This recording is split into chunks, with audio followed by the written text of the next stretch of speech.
ওকে, আজকে আমি রিসাইকেলের ভিউ গল্পের মাধ্যমে শিখব। ওকে, যেখানে আমরা একটা গল্প তৈরি করছি, যেখানে বলা আছে যে একটা দোকানদার সে শরবত তৈরি করে এবং বিক্রি করে, এবং প্রতিদিন সে শরবত তৈরি করে দোকানে সাজিয়ে রাখে।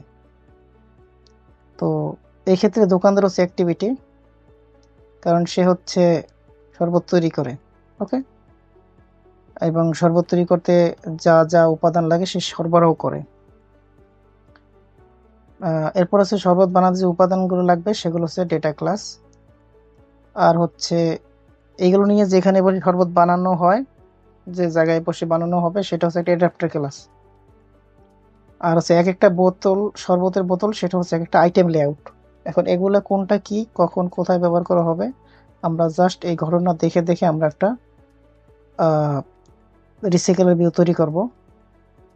অ্যাক্টিভিটি কিভাবে ডেটা পাস করে রিসাইকেলের ভিউতে, এবং কিভাবে সম্পূর্ণ একটা রিসাইকেলের ভিউ কাজ করে, ঠিক আছে, সেটা আমরা দেখব।